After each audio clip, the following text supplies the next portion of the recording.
Bonjour, dans cette vidéo rapide, nous allons voir les nouveautés de la version 1.4.16. Donc on a apporté quelques améliorations dans cette version. La première, c'est la possibilité de dupliquer les pièces vers n'importe quel type. Dans les versions précédentes, quand on a une pièce qu'on veut dupliquer, la seule option c'était de la dupliquer vers la même pièce. Si j'ai par exemple une facture client, donc je peux juste la dupliquer vers une facture client. Dans cette version, donc on a ajouté la possibilité de la dupliquer vers n'importe quel type. Donc j'ai une facture client, je peux la dupliquer vers n'importe quelle pièce. Je peux même créer un bon d'entrée directement à partir d'une facture. Pour la duplication, donc il est possible de le faire directement depuis la pièce. Donc si j'ai la pièce ouverte, donc je fais juste cliquer sur la partie inférieure du bouton, donc sur la flèche, et choisir dupliquer vers et spécifier le type. La deuxième option, c'est je peux le faire directement depuis la liste. Donc si j'ai la liste des pièces, je peux directement utiliser le bouton dupliquer et sélectionner la destination. Donc la duplication des pièces, l'application va créer une copie de la pièce. Donc la pièce n'est pas liée à la pièce originale. Ici, quand je vais aux pièces liées, je vais rien trouver. Donc c'est pas des pièces liées. Ça va créer juste une deuxième copie.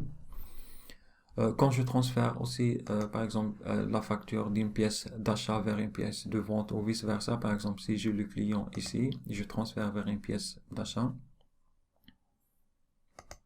automatiquement le client va disparaître. Donc je dois manuellement sélectionner un fournisseur.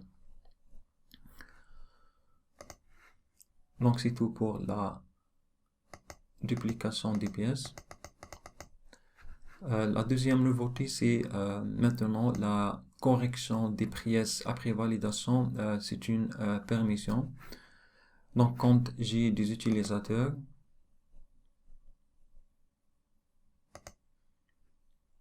donc j'ai une nouvelle permission, un nouveau privilège qui est la correction des pièces après validation. Donc, on va le tester rapidement. Donc, je vais ajouter un deuxième utilisateur.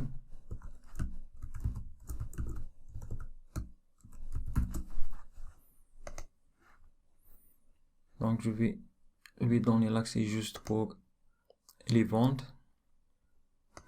Donc, par exemple, il peut créer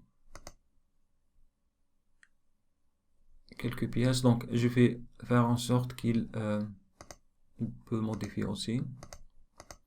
Donc, je veux qu'il a la possibilité de corriger les bons de livraison, mais il n'a pas la possibilité ou la permission de corriger les factures clients.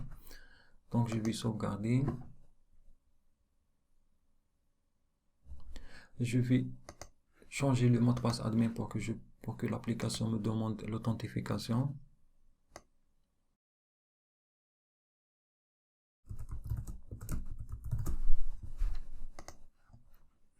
Donc, je vais me déconnecter.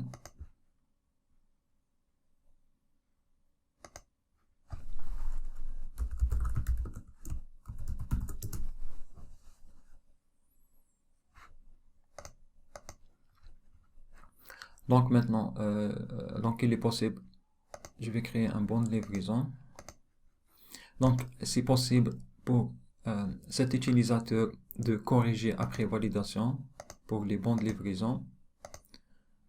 Par contre, pour les factures, donc il peut valider, mais une fois validé, il ne peut pas corriger. Donc pour la correction, donc il doit demander à une personne avec cette permission ou à un administrateur. Donc c'est tout pour cette option.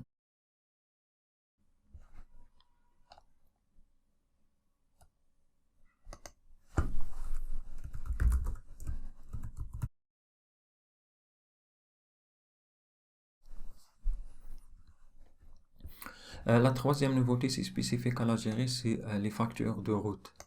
Donc pour activer les factures de route, donc par défaut c'est pas activé, donc il faut aller à configuration, pièces et afficher les factures de route.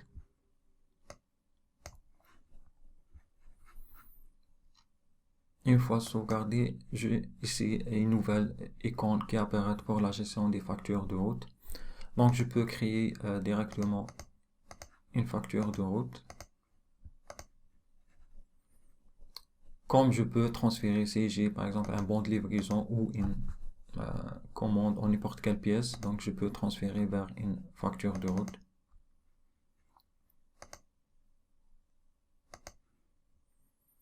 Donc la facture de route ne va pas impacter le solde client, donc il n'est pas possible de la valider, donc elle n'a pas, c'est juste pour impression. Pour l'impression, donc il n'y a pas de différence entre une facture et une facture de route. Donc pour l'impression, ça va apparaître comme une facture. Donc c'est à vous de gérer comment distinguer entre facture réelle et facture de route. Donc vous pouvez utiliser des numérotations différentes, comme vous pouvez avoir un format spécifique pour la facture de route. Donc c'est tout pour les nouveautés de cette version.